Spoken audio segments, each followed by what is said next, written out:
I can't remember a single moment from my childhood when I wasn't quietly reminded that I came second. There was never some dramatic announcement or family meeting, just a slow, steady drip of small moments, 1,000 tiny instructions, glances, and choices that all whispered the same message. My younger sister, Brooke, needed more attention, more patience, more forgiveness, and I was expected to give it.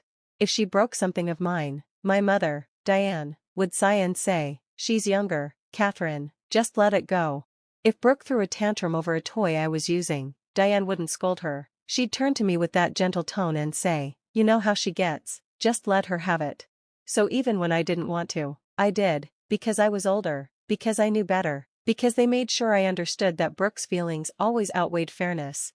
It didn't happen all at once, that's important to understand. It wasn't one big betrayal, it was a slow, careful construction of a world where my needs were always optional. The pattern started early and never stopped, it only evolved as we grew. What began as toys and tantrums turned into rules and expectations that only applied to me. I wasn't just the big sister, I became the buffer, the fixer, the one who could handle it all, and with every small surrender, I started to disappear.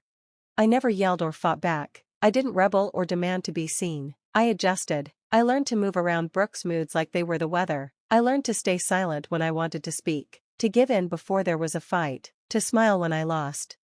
And the worst part? I believed that made me strong. I carried that belief into adulthood, into every choice I made, into how I measured my worth. If I could just keep things calm and bear the weight without complaint, maybe they'd finally see me differently. They never did.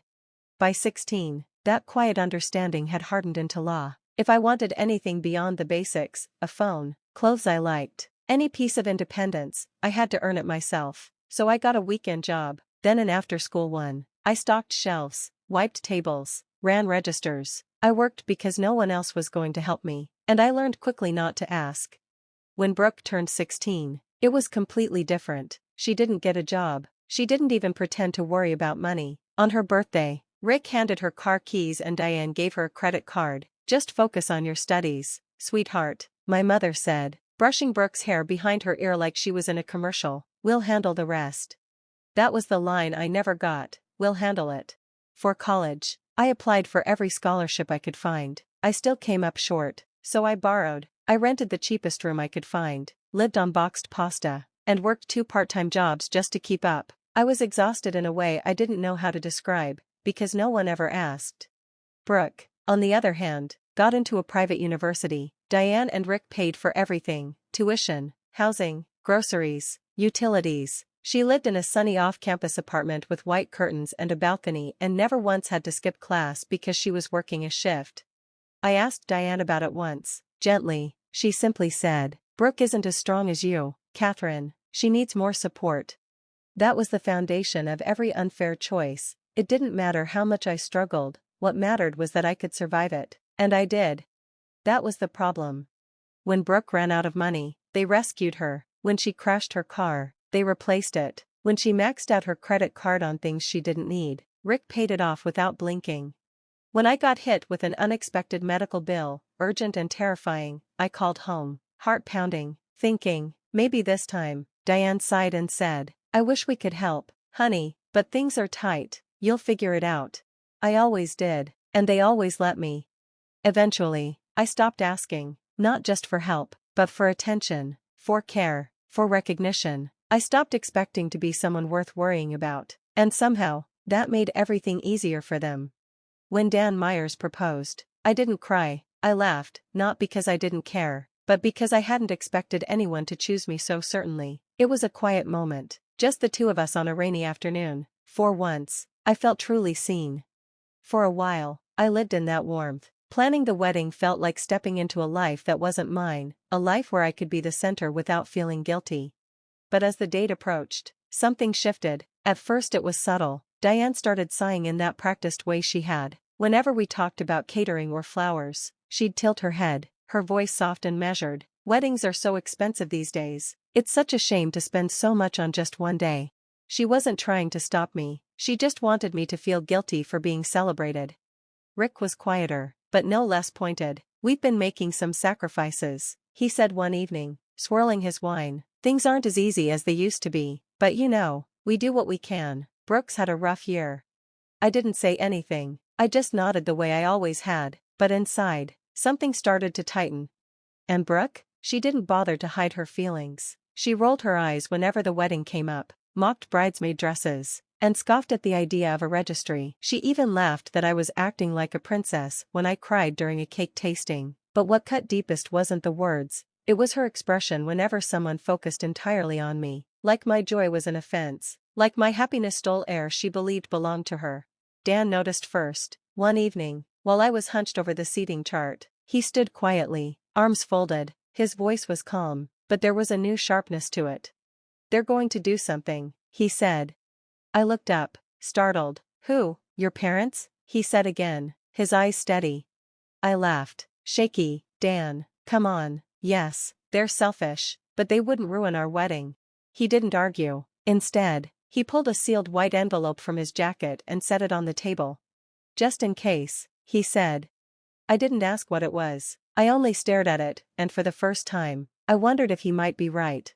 The morning of the wedding felt impossibly calm, that deceptive kind of quiet that makes you believe maybe, just maybe, this time will be different. The sky was a flawless blue. The florist arrived early. My dress fit like it had always been waiting for me. For the first time in years, I let myself believe I was allowed something beautiful.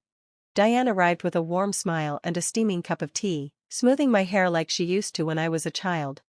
"You look stunning, Catherine," she said softly. "Truly." Even Brooke stayed silent. No eye rolls, no sighs. She barely spoke. I took it as a miracle.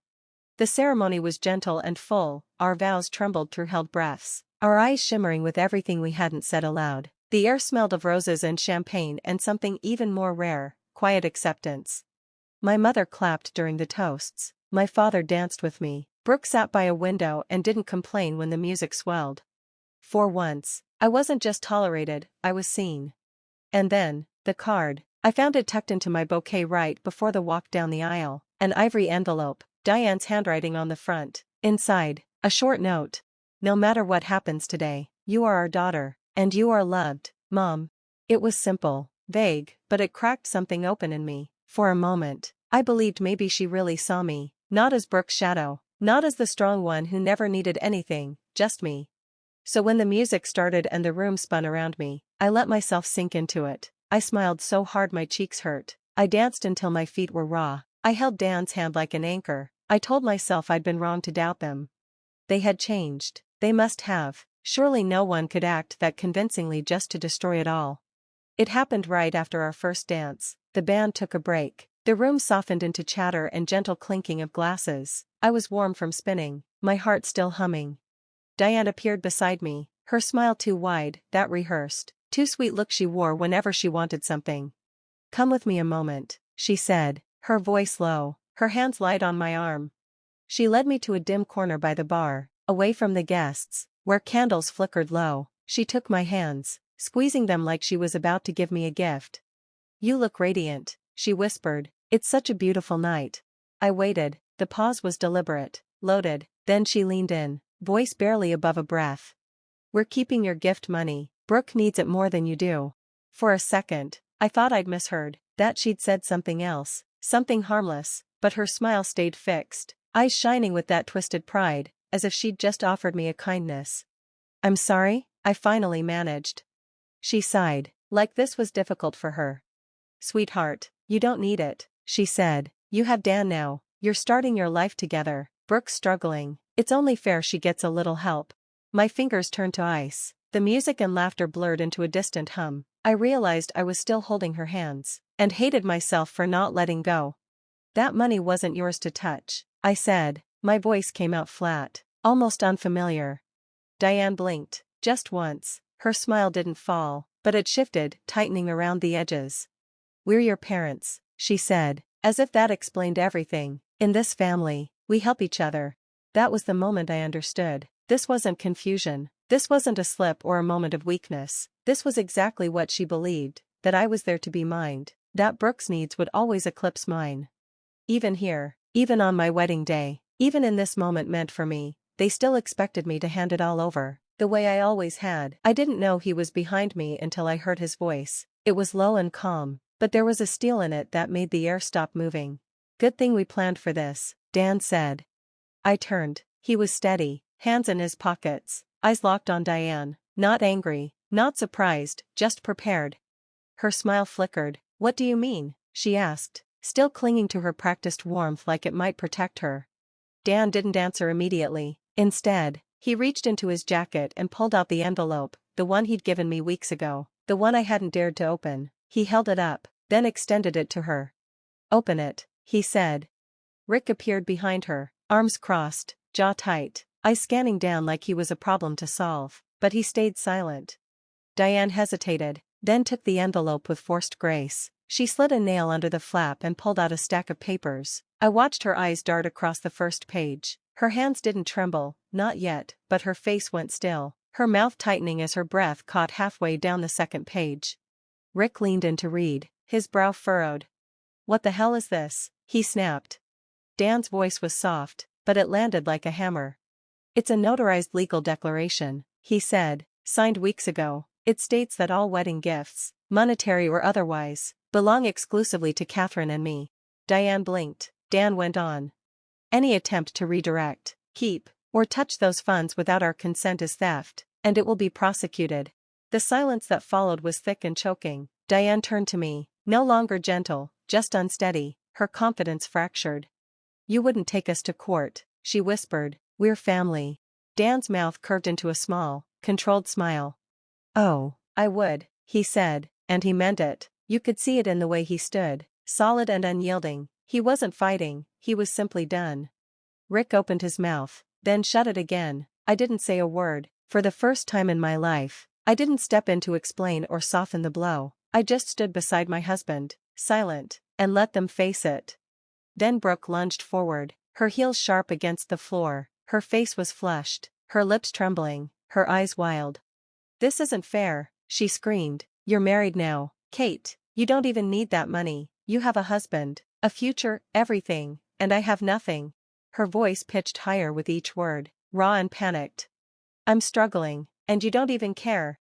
I just watched her, and for the first time, I felt nothing, no anger, no shock, only a cold, clear certainty. Because I realized, finally, she meant every word. This wasn't manipulation, this wasn't childish drama. She truly believed she was entitled to anything I had that she didn't. Her feelings, real or imagined, had always been more important than my boundaries. Her needs, however self-inflicted, always more urgent than my peace. I had waited so many years for her to change, to see me, to stop demanding, but as I watched her now, fists clenched, tears streaking her face like a child denied a toy, I knew she never would, and I was done waiting.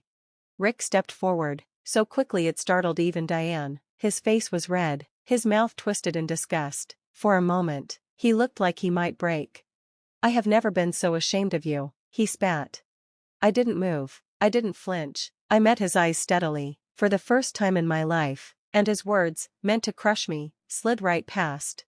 The shame he tried to hand me didn't fit anymore. I didn't need to say it out loud. My silence said it all. You don't get to be ashamed of a daughter you never protected. Dan stepped closer, his voice stayed low, steady, final. If you try to take even 1 cent, he said, we will see you in court. No rage, no threat, just an unbreakable fact. Diane's lips parted as if to argue, but no words came. Brooke sobbed behind her, ignored now. Even Rick stood frozen, realizing, finally, that they had lost control. They understood then, there would be no more pleading, no more guilt to weaponize, no more quiet compliance. There was only this, a daughter they could no longer reach, and a man who would not let them touch her again. We turned to leave. The music in the hall had started up again, the guests laughing, glasses clinking, but to me, the world had gone silent, a deep, final quiet that felt like a door closing forever. Dan's hand closed around mine, warm and certain. My spine straightened as we walked. I didn't look back. Until I felt her fingers on my wrist, that old grip, desperate, trembling. Catherine. Her voice was small, almost unrecognizable. I turned. Diane stood there, stripped of her practiced warmth, her face open and raw. You don't mean this, she whispered. We're your family. I let the silence stretch between us. I watched her realize, in real time, that the game was over. Finally, I spoke, calm, gentle, true. You were never my family, I said. You were Brooke's. Her face crumpled, her hand fell away like it had been burned. The collapse wasn't loud, it was quiet, almost imperceptible, but I saw every crack. She had never imagined this moment. She had always believed I would come home, apologize, fold. But I wasn't leaving a door open this time. I wasn't shrinking or explaining, I was simply gone. We walked on, past the voices calling my name, past Brooke's shrieking protests, past Rick's curses. I didn't turn around. They weren't calling to me, they were calling to the version of me they had shaped, the daughter who always gave in, but she didn't exist anymore. Dan squeezed my hand once, solid and grounding, and that was all I needed. I kept walking, past the wreckage, past the noise, past the years I had given away. I didn't need revenge, I didn't need to be right, I didn't even need to be heard. Some endings aren't loud, they aren't fights, they are a quiet, final step away, a silence so complete that nothing remains. And in that silence, I found my peace. There is no next part, this is the end. No battle, no apology, no revenge. Just a woman who finally chose herself and walked away, forever.